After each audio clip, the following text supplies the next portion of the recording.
নমস্কার বন্ধুরা, টুকির রান্নাঘরে সবাইকে স্বাগত। কিছু কিছু রেসিপি আছে যেগুলো কিন্তু আমরা ছোটবেলা থেকেই খেয়ে এসেছি।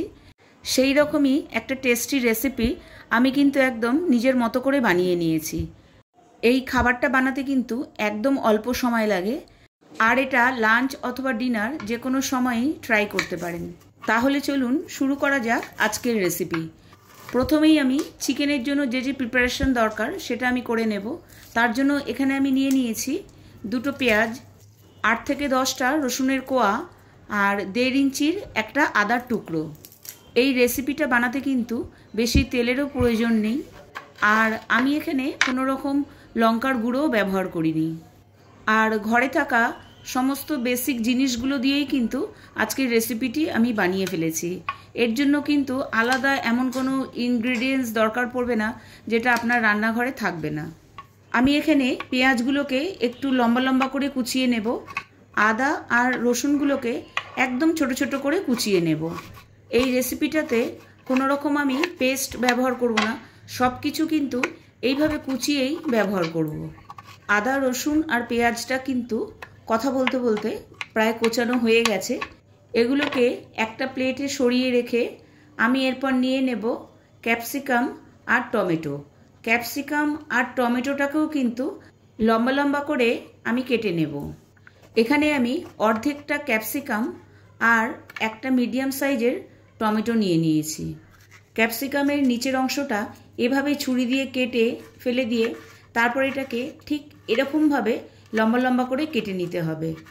আপনারা চাইলে ঠিক এরকমভাবে লম্বাও রাখতে পারেন, আর আমি কিন্তু এটাকে 2 টুকরো করে নিয়েছি। আর টমেটোটাকেও কিন্তু ঠিক এভাবে লম্বা লম্বা করে আমি কেটে নিচ্ছি। এখানে আমি বোনলেস চিকেন নিয়ে নিয়েছি প্রায় 300 গ্রাম। প্রথমেই আমি এখানে দিয়ে দিচ্ছি 1/2 টিস্পুন হলুদ, 1/2 টিস্পুন নুন, 1 টিস্পুন সয়া সস, 1/2 টিস্পুন গোলমরিচ পাউডার, আর নিয়ে নিয়েছি 1 টিস্পুন তন্দুরি চিকেন মশলা। তন্দুরি চিকেন মশলাটা কিন্তু অপশনাল। মেশানো হয়ে গেলে এর মধ্যে আমি দিয়ে দিচ্ছি 1/2 পাতিলেবুর রস। চিকেনটাকে কিন্তু চাইলে আপনারা 10 মিনিট ম্যারিনেট করে রেখে দিতে পারেন। দিয়ে দিলাম 2 টেবিল স্পুন সর্ষের তেল। এরপর দিয়ে দিচ্ছি আগে থেকে কুচিয়ে রাখা পেঁয়াজ, আদা কুচনো এবং রসুন কুচনো। এগুলোকেও খুব ভালো করে চিকেনের সাথে মিশিয়ে নিতে হবে। রেসিপিটি কিন্তু খুবই দুর্দান্ত হয়েছে, আপনারা অবশ্যই বাড়িতে একদিন ট্রাই করবেন। সব কিছুকে ভালো করে মেশানো হয়ে গেলে এরপর আমি দিয়ে দেব ক্যাপসিকাম কুচনো ও টমেটো কুচনো। চিকেনের প্রিপারেশন কিন্তু পুরো রেডি। এবার আমি রান্নাটা শুরু করে দেব। আমি এখানে দিয়ে দিলাম 1 টেবিল স্পুন বাটার। রান্নাটা আমি বাটারেই করব। বাটারটা কিন্তু কড়াইয়ের চারিদিকে আমি একটু লাগিয়ে দিচ্ছি, যাতে চিকেনগুলো যখন আমি দেব চিকেনগুলো কড়াইয়ের গায়ে লেগে না যায়। আর এখানে কিন্তু বাটারের পরিবর্তে আপনারা কিন্তু 1 টেবিল স্পুন ঘি অথবা যে কোনো তেল ব্যবহার করতে পারেন। সব কিছুকে একটু ভালো করে মিশিয়ে নিয়ে কড়াইটাকে আমি ঢেকে রেখে দেব মিনিট 5 জন্য। গ্যাসের ফ্লেমটাকে কিন্তু লো টু মিডিয়ামে রাখতে হবে, আর এখানে কোনো রকম জল ব্যবহার করব না। চিকেনের থেকেই কিন্তু কতটা জল বেরিয়ে এসেছে, এই জলেই কিন্তু চিকেনটা সেদ্ধ হয়ে যাবে। ততক্ষণে করে নেব আরেকটি অন্য প্রিপারেশন। তার জন্য আমি এখানে নিয়ে নিয়েছি 2 কাপ আটা, 1/2 টিস্পুন নুন, 1/2 টিস্পুন হলুদ, 1/2 টিস্পুন গোলমরিচ পাউডার। সব কিছুকে আটার সাথে খুব ভালোভাবে মিশিয়ে নিয়ে অল্প অল্প জল দিয়ে আমি এর একটা ব্যাটার তৈরি করে নেব। একবারে কিন্তু জল ঢাললে হবে না, এই কাজটা কিন্তু অল্প অল্প জল দিয়েই করতে হবে। দেখুন আমার ব্যাটারটা কিন্তু একদম স্মুথ তৈরি হয়ে গেছে। এবার আমি এটাকে ঢেকে রেখে দেব 10 মিনিটের জন্য। ততক্ষণ আমি আরেকটা প্রিপারেশন করে নেব। তার জন্য এখানে নিয়ে নিয়েছি 2 টেবিল স্পুন তেল, 2টো শুকনো লঙ্কা, 1/2 টিস্পুন জিরে, 1/2 টিস্পুন সর্ষে, আর দিয়ে দিয়েছি 1/2 টিস্পুন হিং। মশলা থেকে একটা সুন্দর গন্ধ বেরোলে এখানে আমি কিছু সবজি অ্যাড করে দেবো। এখানে আমি নিয়ে নিয়েছি 1/2 কাপ গাজর, 1/2 কাপ বিনস আর 1/2 কাপ টমেটো। এখানে কিন্তু আপনারা আপনাদের পছন্দের যে কোনো সবজি অ্যাড করতে পারেন। এই সময় কিন্তু গ্যাসের ফ্লেমটাকে মিডিয়াম টু হাইতেই রেখেছি, না হলে সবজির মধ্যে যে ক্রাঞ্চি ভাবটা সেটা নষ্ট হয়ে যাবে। সবজিটা একটু নরম হয়ে আসলে তার মধ্যে দিয়ে দিলাম হাফ টিস্পুন নুন। নুনটা কিন্তু আপনারা আপনাদের স্বাদ অনুযায়ী ব্যবহার করবেন। সবজিটা কিন্তু আমার হয়ে গেছে, আমি এক পাশে সরিয়ে রেখেছি। আর এদিকে চিকেনটাও কিন্তু দেখুন ড্রাই হয়ে গেছে। আমি মাঝখানে একটা জায়গা করে নিচ্ছি বাটি বসানোর মতো। এবার একটা চারকোলকে খুব ভালো করে গরম করে বাটির মাঝখানে দিয়ে তার উপরে দিয়ে দিলাম 1 টেবিল স্পুন তেল। তারপরে একটা ঢাকার সাহায্যে ঢেকে রাখলাম। আমাদের কিন্তু চিকেন একদম রেডি। এবার চলে যাব অন্য প্রসেসে। আটার যে ব্যাটারটা আমি তৈরি করে রেখেছিলাম তার মধ্যে আমি সবজিগুলোকে মিশিয়ে দেবো।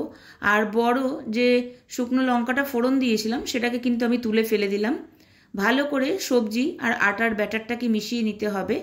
এরপর এর মধ্যে যদি জলের প্রয়োজন হয় তাহলে অল্প অল্প জল দিয়ে কিন্তু ব্যাটারটাকে আবারও একটু ভালো করে তৈরি করে নিতে হবে।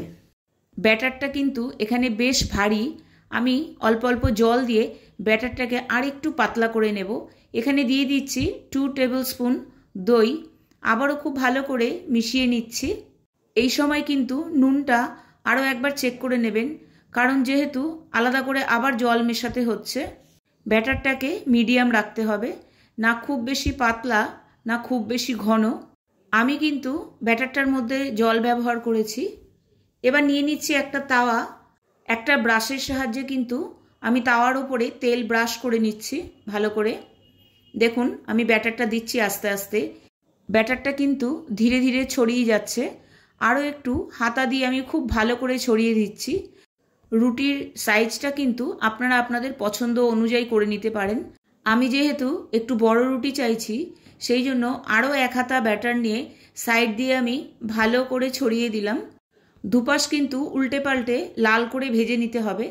আরও একটা আমি দেখিয়ে দিচ্ছি, দেখুন কিভাবে সুন্দরভাবে ছড়িয়ে যাচ্ছে। আর হাতা দিয়েও আমি সুন্দর করে গোল করে দিচ্ছি। ঠিক এইভাবেই কিন্তু করে নিতে হবে। খুব চটজলদি কিন্তু এই রুটিগুলো করে নেওয়া যায়।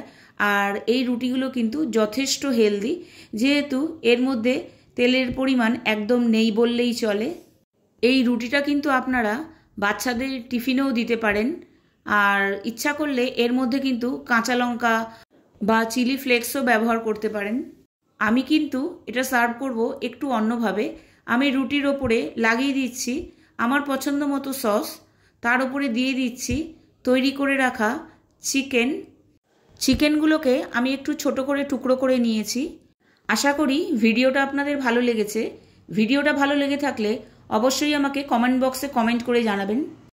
চিকেনের ওপরে দিয়ে দিলাম শসা কুচি, গাজর কুচি, আর দিয়ে দিলাম একটু চিলি ফ্লেক্স, গোলমরিচ আর লেবুর রস। এবার এটাকে আমি একটা রোল করে দেব। রোলটা কিন্তু খুবই সাবধানে করতে হবে, কারণ রুটিগুলো কিন্তু একদমই নরম। বাংলায় যদি বলি এটাকে কিন্তু এক প্রকার গোলা রুটিই বলা হয়। আগে কিন্তু ছোটবেলায় আমার মা কিন্তু এইভাবে গোলা রুটি করে খাওয়াতেন। আমার চ্যানেলের পুরনো বন্ধুদের জানাই অনেক ধন্যবাদ। আর নতুন বন্ধু হয়ে থাকলে অবশ্যই চ্যানেলটিকে সাবস্ক্রাইব করে আমার পাশে থাকার অনুরোধ রইল। আজকে তবে এই পর্যন্তই। আবার দেখা হবে আরেকটি নতুন রেসিপির সাথে। সবাই ভালো থাকবেন, সুস্থ থাকবেন।